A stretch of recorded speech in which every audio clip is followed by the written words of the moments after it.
Hello everyone, welcome back to my channel. Guys, अगर आप मेरे चैनल पे नहीं हो तो प्लीज़ चैनल को सब्सक्राइब कर देना। वीडियो अच्छा लगे तो लाइक करना, कमेंट ज़रूर से कर देना। मुझे थोड़ा सा कोल्ड हो गया है, तो अगर मेरा वॉइस बहुत गंदा है तो प्लीज़ इसे इग्नोर करना और स्टोरी पे कंसंट्रेट करना, ओके। तो हम अपने फैन फिक्शन ड्रॉप डेयर का अगला पार्ट स्टार्ट करते हैं। पिछले पार्ट में हमने देखा था कि ज़ाओलुशी विंग को वांगी के साथ देख के बहुत ज़्यादा हैरान हो गया था और वो जिंगी को लेकर बाहर चला गया था। अब आगे वांगची और विंग एक दूसरे की तरफ देख रहे थे। अब हमें बाहर का सीन दिखाया जाता है जहाँ ज़ाओलुशी और जिंगी एक रूम में एक दूसरे के सामने खड़े हुए हैं और कुछ बात कर रहे हैं। उन दोनों की बात तो हमें अभी दिखाई नहीं देता, लेकिन हम ये देखते हैं कि ज़ाओलुशी जिंगी पे बहुत ज़्यादा गुस्सा कर रहा है और उस पर भड़क रहा है, लेकिन जिंगी बहुत ही कामली हुआ खड़ा हुआ है और ज़ाओलुशी को बहुत ही कामली देख रहा है। अब हमें थोड़ी देर बाद का सीन दिखाया जाता है जहाँ वांगजी और विंग उसी डायरेक्शन में जा रहे थे जहाँ ज़ाओलुशी और जिंगी गए थे। वो दोनों ज़ाओलुशी और जिंगी किस रूम में गए हैं वो ढूंढने की कोशिश कर रहे थे। जब वो सामने की तरफ जा ही रहे थे तब वो देखते हैं कि ज़ाओलुशी बहुत ही गुस्से में सामने से आ रहा है और वो एक रूम से निकला, जिसे देख के वो उस रूम की तरफ जाने लगा। ज़ाओलुशी ने जब वांगजी और विंग को अपने सामने देखा तो वो अब तक जो गुस्से में बाहर आ रही थी वो खुद को काम करती है और खुद के चेहरे पर एक फेक सी स्माइल लेती है और उन दोनों को गुड मॉर्निंग विश करके उन दोनों के साइड करके वहाँ से चली जाती है। वाहुजी और विंग ज़ाओलुशी को पीछे से देखते हैं, उसके बाद उस रूम में चले जाते हैं। जब वो दोनों उस रूम में जाते हैं तो वो देखते हैं जिंगी वहाँ पे खड़ा हुआ है। उन लोगों को बस जिंगी का बैग ही अभी दिखता है। जब विंग जिंगी के सामने जाके खड़ा हो जाता है तो वो जिंगी के चेहरे को देख के हैरान हो जाते हैं। जिंगी के गालों में एक नेल्स का निशान था जहाँ से थोड़ा थोड़ा ब्लड भी निकल रहा था। फिंग जिंगी के गालों को देखकर शॉक हो जाता है। वो जिंगी की तरफ देखते हुए कहता है, जिंगी तुम ठीक तो हो ना। वांगजी भी जिंगी के गालों के उस नेल्स के निशान को देख लेता है।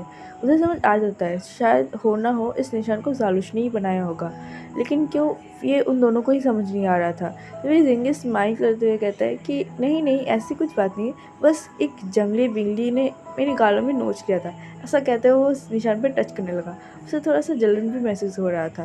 तो विंग कहते हैं, मजाक मत करो, अगर तुमने अभी से ट्रीट नहीं किया तो तुम्हारे गालों पे निशान रह जाएंगे। ये सुनते ही जिंगी एक स्माइल करते हुए कहता है कि अगर एक ब्यूटीफुल जंगली बिंगली के दिया हुआ नेल्स के निशान मेरे गालों में रह भी गए तो मुझे कोई अफसोस नहीं। ऐसा कहते हुए उस निशान को फिर से टच करने लगा। तो वे विंग जिंगी के हाथ को पकड़ते हुए उसे हटाते हुए कहते हैं, ऐसे हाथ मत दो, ये ठीक नहीं होगा। जिंगी बस विंग की तरफ देखकर स्माइल कर देता है। तभी वांगजी विंग के हाथ को जिंगी के हाथ से हटाते हुए कहता है, ज़ालुशी तो तुम्हारा बहुत अच्छा दोस्त है ना, तो फिर उसने तुम्हारे साथ ऐसा क्यों किया।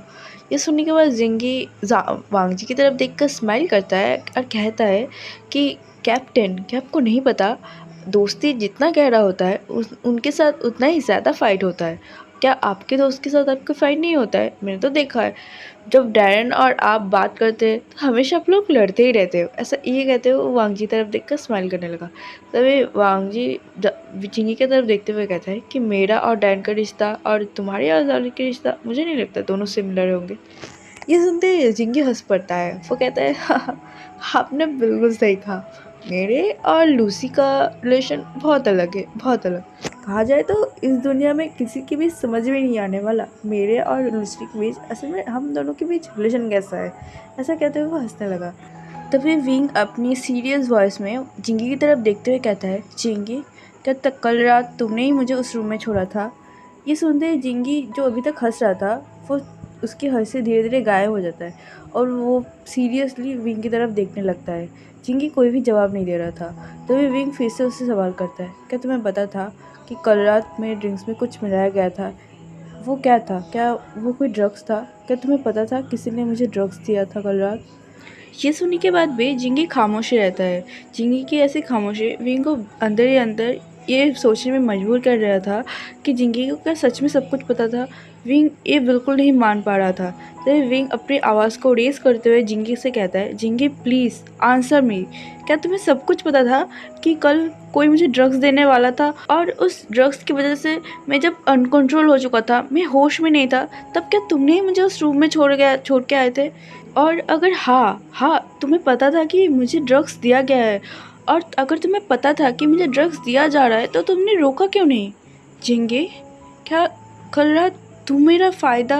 विंग इससे आगे कुछ कह पाता। जिंगी अपनी लाउड वॉइस में विंग की तरफ देखते हुए कहता है, विंग, विंग खामोश हो जाता है। वांग जी भी जिंगी की तरफ देख रहा था। जिंगी विंग के नाम के अलावा और कुछ नहीं कह पाता। वो अभी नीचे देख रहा था। विंग फिर से एक गहरे सा सांस भरते हुए कहता है, मुझे नहीं लगता कि तुम मेरा फ़ायदा उठाना चाहते होंगे। लेकिन जिंगी क्यों?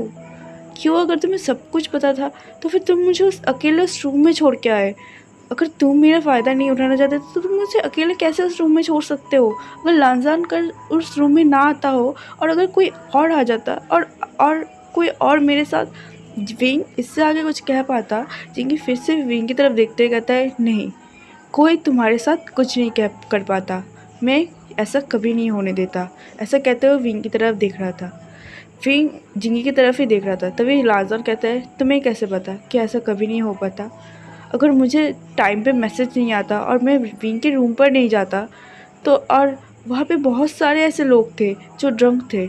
वो लोग नशे के हालत में विंग के रूम में जा ही सकते थे। और विंग उस समय जिस माइंड सेट में था वो तो खुद को प्रोटेक्ट भी नहीं कर सकता था, है ना? तो वे जिंगी वांग जी की तरफ देखता है। उसके बाद फिर से विंग की तरफ देखते हुए कहता है, नहीं, विंग को कुछ नहीं होता। पता है, मेरी मदर बचपन से एक बात कहती है कि जो लोग अच्छे होते हैं उन लोगों के साथ कभी भी कोई बुरा चीज़ नहीं हो सकता। वीन, तुम एक प्योर सोल हो। तुम्हारे हार्ट बहुत ज़्यादा प्योर है और तुम्हारे साथ कभी कुछ भी गलत नहीं हो सकता, कभी नहीं। ये बात तुम हमेशा याद रखना। उसके बाद वो एक स्माइल करते हुए कहता है, और इसी वजह से तुम इतना ज़्यादा स्टूपिड हो। ऐसा कहते हुए वो हंसने लगा। फिर वो वांग जी की तरफ देखते हुए कहता है, डियर कैप्टन, अब आप मुझसे जेलस होना प्लीज़ बंद कीजिए। मुझे बहुत अच्छे से पता है विंग और आपके रिलेशनशिप के बारे में। हाँ, आपने किसी को नहीं बताया विंग और आपके बीच कैसा रिलेशन है, लेकिन हम लोग ब्लाइंड नहीं है। हम लोगों को बहुत अच्छे से समझ आता है कि विंग और आपके बीच कैसा रिलेशन है। और दूसरी बात, मैं विंग के बारे में ऐसा कभी नहीं सोचता हूँ, इसीलिए प्लीज़ आप मुझे देखकर जेलस मत होइए। मैंने जब फर्स्ट टाइम विंग को देखा था, विंग मुझे एक प्योर फेरी की तरह लगा था, जो बहुत ही ज़्यादा प्योर है। विंग को देखकर मेरे माइंड में किसी भी तरह के इम्प्रॉपर थॉट आना ये इम्पॉसिबल है, क्योंकि विंग को देखते ही उसके अंदर की जो प्योरिटी है उससे ही मैं बहुत ज़्यादा पॉजिटिव फील करता था। मुझे कभी भी विंग के लेकर इम्प्रॉपर थॉट नहीं आया मेरे माइंड में। और सेकंड बात, विंग से प्यार करना ये पॉसिबल नहीं है, क्योंकि मैं बचपन से ही किसी और को पसंद करती हूँ। और अगर वो मुझे पसंद ना भी करती हो, मैं फिर भी उसे पसंद करूँगा अपने आखिरी सांस तक। इसलिए सेकंड वाली थॉट को तो आप अपने माइंड से निकाल ही लीजिए। मैं बस विंग को अपनी बहुत ही अच्छा दोस्त समझता हूँ और हमेशा उसे प्रोटेक्ट करना चाहती हूँ, कि विंग के अंदर जो प्योरिटी है वो हमेशा मुझे एक पॉजिटिव फील करवाती है और मुझे एनर्जेटिक फील करवाती है। ऐसा कहते हुए वो स्माइल करता है और फिर वांगजी और विंग की तरफ देखते हुए कहता है, आप दोनों बिल्कुल फ़िक्र मत कीजिए, मैं हमेशा विंग को प्रोटेक्ट करूँगा और उसे हमेशा हर मुसीबत से दूर रखने की कोशिश करूँगा। ऐसा कहते हुए वो स्माइल करता है और वहाँ से जाने लगता है। तभी वांगजी डैन की तरफ देखते हुए कहता है, पता है मेरी मदर क्या कहती थी, कि अगर कोई अच्छा भी हो तो भी अगर वो गलत का साथ देता हो तो उसके साथ कभी भी अच्छा नहीं होता। ये सुनते ही डैन का कदम रुक जाता है। वो डोर पे ही रुक जाता है। उसके बाद धीरे से वांगजी की तरफ मुड़ते हुए एक स्माइल करते हुए कहता है, शायद आपकी मदद सही कहते होगी, कि जो अच्छा भी हो लेकिन वो अगर थोड़ा सा भी बुराई का साथ देता हो तो उसके साथ अच्छा नहीं होता। और मुझे चाहिए भी नहीं कोई अच्छी चीज़, मैं जैसा हो जिसके साथ हो खुश हो। ऐसा कहते हुए वो फिर से वांग की तरफ देखकर स्माइल करता है। फिर विंग की तरफ देखकर नोट करके वहाँ से चला जाता है। डैन की बातें बहुत ही आधी अधूरी थी। विंग और वांगजी दोनों को ही समझ से बाहर थे, लेकिन वो लोग इतना समझ चुके थे कि डैन उनके लिए हार्मफुल नहीं है। इवन डैरेन तो विंग को प्रोटेक्ट कर रहा था और विंग को भी ये चीज़ बहुत अच्छे से पता था। इसीलिए विंग को जब पता चला था कि विंग के ड्रग्स देने के बारे में डैरेन को पता हो सकता है, विंग ये बात बिल्कुल भी मानना नहीं चाहता था, क्योंकि उसे कभी नहीं लगा कि डैरेन उसे हार्म कर सकता है। और अभी भी विंग को ऐसा ही लगता है, डैरेन उसे कभी भी हार्म नहीं कर सकता। विंग अपने सर झुका के कुछ सोच रहा था। तभी वांगजी विंग की तरफ देखते हुए कहता है, तुम्हारी फ्रेंड सच में बहुत अजीब है।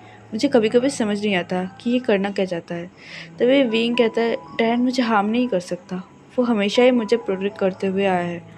फिर वांगजी विंग की तरफ देखने लगता है। फिर विंग अपने सर को उठाता है और वांगजी की तरफ देखता है। उसके बाद वो कहता है, तुम्हें याद है मैं जब कैफ़े में काम करता था तो मैं तुम्हें बताता था कि मुझे ऐसा लगता है कि कोई मेरा पीछा करता है। यह सुनने के बाद वांगजी अपने सर को हाँ में हिला देता है। फिर विंग अपनी बात को कंटिन्यू करते हुए कहता है कि मैंने सही समझता था, कोई मेरे पीछा करता था और वो मुझे मारना चाहता था। ये सुनते ही वांगजी शॉक हो जाता है। वो विंग की तरफ देखते हुए कहता है, तुम्हें कैसे पता? क्या उसने तुम्हारे साथ कुछ करने की फिर से विंग वांगजी की बात को रोकते हुए कहता है कि नहीं, उसने मुझे मारने की कोशिश तो नहीं की, लेकिन वो मुझे मारना ही चाहता था और इस बारे में मुझे जिंगे ने ही बताया था। ऐसे कहते हुए वो वांगजी की तरफ देखने लगा। उसके बाद उस दिन जो कुछ भी हुआ था, जिंगे से कैसे वो मिला था, कैसे जिंगे ने उसे सब कुछ बताया था, वो सब कुछ वो वांगजी को बता देता है। सब कुछ सुनने के बाद वांगजी थोड़ा सा गुस्सा हो जाता है। वो विंग की तरफ देखते हुए कहता है, तुमने मुझे इस सब के बारे में पहले क्यों नहीं बताया? और उनके वो कब से तुम्हारे पीछे ही पड़ा है और तुम बस खुलेआम उसे छोड़ देते हो? क्या तुम इसलिए वेट कर रहे हो कि वो तुम्हें आके शूट कर दे, उसके बाद तुम आके मुझे बताओ? ये सुनने के बाद विंग एक शाई करता है, कहता है नहीं, असल में मैं श्योर नहीं था, इसलिए मैं तुम्हें बस बता के टेंस नहीं करना चाहता था। तो ये वांगजी कहता है, विंग तुम मुझे टेंस नहीं कर रहे हो, अगर तुम अभी मुझे बता रहे हो इससे मैं ज़्यादा टेंस हो रही हूँ और मुझे बुरा भी लग रहा है। क्या तुम मुझे ये सब पहले नहीं बता सकते थे? तो फिर विंग वांगजी के चेक्स पर हाथ रखते हुए कहता है, मुझे माफ़ कर दो, बस मैं श्योर नहीं था और मैं तुम्हें खामोखा टेंशन नहीं देना चाहता था इन सब वजह से। ये बस तभी वांगजी कहता है, ये कोई छोटा मैटर नहीं है, तो तुम यही बोलोगे कि ये सब छोटे मोटे मैटर में हैंडल कर सकते हो, ये बहुत बड़ा इशू हो सकता है। तुम अपने जान के साथ इतना बड़ा रिस्क कैसे ले सकते हो? सच में जिंगे सही कहता है, तुम बहुत बड़े स्टूपिड हो। ऐसा कहते हो वो विंग के सिर पर धीरे से हिट करता है। तो ये विंग अपने सिर को सहलाते हुए कहता है, तुम मेरे साथ ऐसा कैसे कर सकते हो? तुम मुझे स्टूपिड नहीं कह सकते हो। तो ये वांगजी कहते हो, हाँ मैं कह सकता हूँ और मैं फिर से कहूँगा। ऐसा कहते हुए वो उस रूम से निकल जाता है। विंग वांगजी के पीछे पीछे जाता है और उसे बार बार कहने लगता है कि तुम मुझे स्टूपिड नहीं कह सकते हो, समझे? मुझे विंग कह के बुलाओ। लेकिन वांगजी बार बार विंग को स्टूपिड कह के बुला रहा था। उन लोगों की प्रैक्टिस की वजह से उस दिन ही वो सब रिसोर्ट से घर वापस आ गए थे और नेक्स्ट दिन से उन लोगों का कंपटीशन के लिए प्रैक्टिस स्टार्ट हो चुका था। कुछ दिनों के हार्ड प्रैक्टिस के बाद अब सारे सीनियर्स को ये फैसला लेना था कि कौन कौन जूनियर उनके साथ स्टेज पे परफॉर्म करेगा। 4 जूनियर को लेने वाला था। उनमें से जिंगी, न्यूहसंग और बोचंग ये तीनों सिलेक्ट हो चुके थे और एक जिनमें से ज़ालुशी और विंग अब इन दोनों में से किसी एक को सिलेक्ट करने वाला था। ज़ालुशी पहली बार की परफॉर्मेंस में तो बहुत अच्छा परफॉर्म किया था, लेकिन नेक्स्ट टाइम उसका ध्यान कहीं और था, जिस वजह से वो ढंग से परफॉर्म नहीं कर पा रहा था। और जब प्रैक्टिस भी करवाया जा रहा था तभी ज़ालुशी बहुत ज़्यादा मिस्टेक कर रहा था, जिस वजह से डैरेन, वेंचिंग और शाओ शिनचन ये 3 लोग डिसाइड करते हैं कि वो इस बार विंग को लेंगे। विंग बहुत ज़्यादा खुश हो जाता है। न्यूसिंग तुरंत ही विंग को हक कर लेता है, कहता है विंग विंग विंग, फाइनली हम दोनों एक साथ स्टेज पे परफॉर्म करने वाले थे। हम दोनों ने ही कहा था दगा को, याद है कि हम दोनों स्टेज पे परफॉर्म करेंगे और एक ब्राइट स्टार की तरह लगेंगे। तो विंग न्यूसिंग की तरफ देखते कहते हैं, हाँ हम दोनों एक ब्राइट स्टार की तरह स्टेज पे परफॉर्म करेंगे और तुम्हारी दगा को दिखा देंगे। ऐसा कहते हुए वो दोनों ही हाई फाई करते हैं। वो सब लोग हंस रहे थे, लेकिन वहाँ पे ज़ालुशी बहुत ही डार्कली विंग की तरफ देख रहा था। ज़ालुशी को देख के लग रहा था कि वो बहुत ही ज़्यादा गुस्से में, और वो ऐसे विंग को देख रहा था जैसे कि वो अभी अपनी आंखों से विंग को जला देगा। ऐसे उन लोगों का मजाक मस्ती चलता है। उसके बाद डैरेन विंग, जिंगी, न्यूहसंग और बोचंग इन चारों को कहता है, तुम लोगों को और भी ज़्यादा प्रैक्टिस की ज़रूरत है। अब तुम चारों स्टेज पर परफॉर्म करने वाले हो, इसीलिए तुम लोगों का प्रैक्टिस टाइम और भी ज़्यादा बढ़ा दिया जाएगा। ऐसा कहते हुए वो उन चारों की तरफ देखने लगा। न्यूहसंग और विंग इन दोनों का ही मुंह बन जाता है। वो दोनों ही डैन की तरफ देखते हुए कहते हैं, और भी ज़्यादा प्रैक्टिस करना पड़ेगा, हम लोगों ने तो पहले से इतना प्रैक्टिस किया है। तो वे डैन उन दोनों को देखकर स्माइल करते हुए कहते हैं, हाँ लेकिन तुम दोनों स्टेज पे परफॉर्म करने वाले हो, भूलो मत, तुम लोगों को और भी प्रैक्टिस की ज़रूरत है। तो वे ये सुनने के बाद विंग और न्यूहसंग इन दोनों का ही मुंह बन जाता है। ये दोनों ही अपने मन में सोचता है, इससे अच्छा तो हम स्टेज के नीचे ही परफॉर्म कर लेते, कम से कम हमें ऐसे लेबर की तरह काम तो नहीं करवाया जाता। ऐसा सोचते हुए वो दोनों ही अपनी उतरे हुए चेहरे की चेहरे के साथ उन सारे सीनियर्स को देखने लगा।